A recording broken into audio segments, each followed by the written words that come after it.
Film fans of YouTube, hello and welcome back to the channel. My name is Josh, your Movie Apprentice, and today I am looking at Wonder Woman 1984, directed by Patty Jenkins and starring Gal Gadot, Chris Pine, Pedro Pascal, and Kirsten Wiig. The year is 1984, and Wonder Woman works at the Smithsonian Museum, where they discover a gem that doesn't look like it has a lot of value to it, but certain characters, including a certain Maxwell Lord, discover that it might have more properties than meets the eye.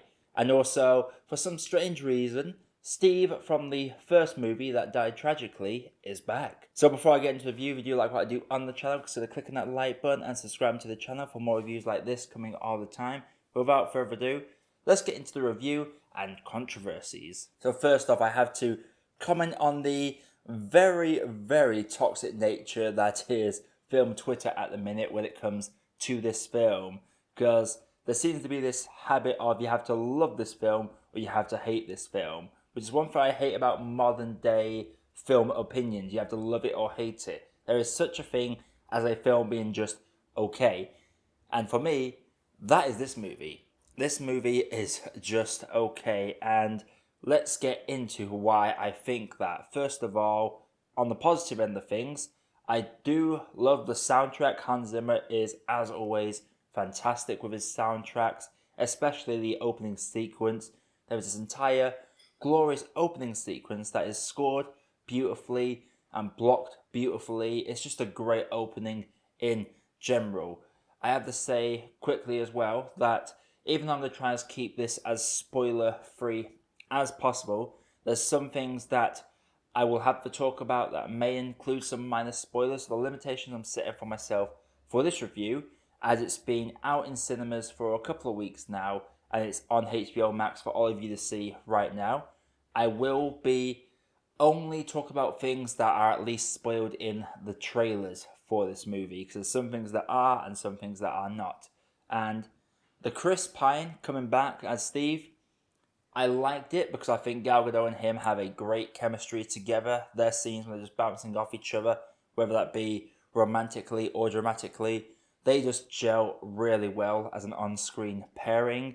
As for the scenario and how he comes back, I bought it, I was on board, but it does leave some questions of moral ambiguity that will have to be delved into in spoiler discussions, maybe on some podcast somewhere, who knows, but I enjoyed them two on screen together. They were by far the strongest element of this movie. Pedro Pascal is a great actor. Obviously, he's well known now for The Mandalorian, but he will always be Oberyn Martell for me. He does a good job in this film, as does Kirsten Wiig. They both play their roles fine for how they are written, because one of the weak points of this film is it is quite hammily written. It's very much a shadow of pre-MCU superhero movies, which ain't necessarily a bad thing. I still adore X-Men 2 and Blade, which are both quite hammy films, especially as you watch it today. They are still quite hammy. This film falls in the same sort of vein, but the problem I have with this was there are a lot of scenarios where you're just wondering, why is that happening?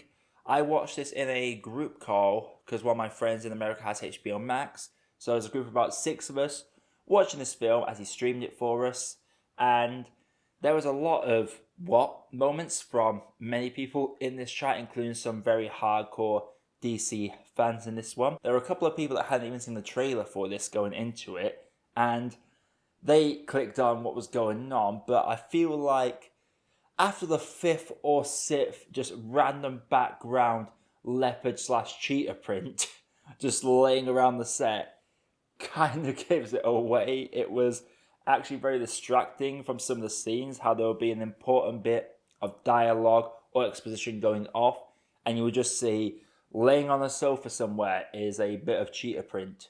I wasn't too huge a fan of Wonder Woman's arc in this or her character. Don't get it wrong, Gal Gadot was fantastic as her, as the perfect casting for Wonder Woman, but her character is quite inconsistent compared to the first one. The first one, she is a bit of a naive fish out of water character, and she is one of those that protects people, not because she has to, but because she wants to. She's got this true outlook on life that the innocent must always be protected. That is her one true goal. And she is very much a very selfless character. In this one, there are certain aspects of a character that are a bit selfish, and while they do try and explain it, and it is by far a massive crux in this film, it just isn't something that I easily buy. After a certain point, even with her selfish motives, you'd think she would put the needs of the people above the needs of her own. That's why Wonder Woman was just so loved in that first movie. And this one, it takes her a bit longer to get to that state of morality, which is a shame. And though it does give us some of the more emotional beats of the film, it does take away from some of her character that was built up in that first movie. The fights, while they were entertaining, especially the first set piece, I did enjoy a couple of other sequences. The car chase sequence, for example, was a lot of fun to watch.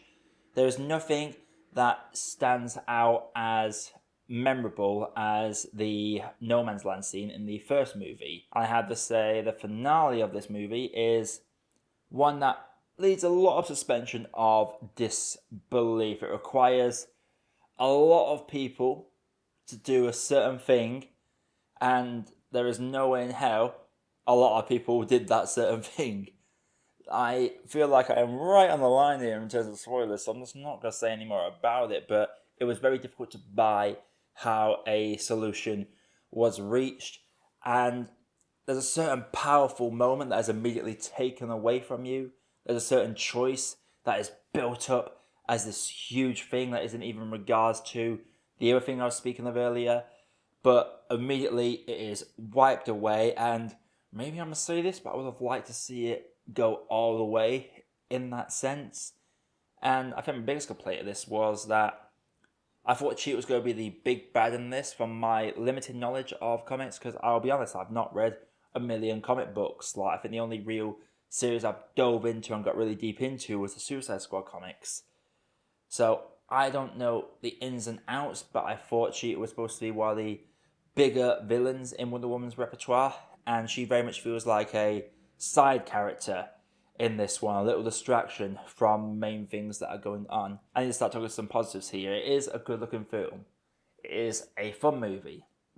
The performances are all good from all the actors involved in this. It is a lot of fun, and there's a fair bit of 80s nostalgia in there. It's an enjoyable watch, it's just not the level of what DC have presented to us. And yes, some people might say the bar is not very high for DCEU films, but we had Wonder Woman, Aquaman, and Shazam come back to back, which were all strong movies. Shazam is actually my favourite one for its underlying message of family.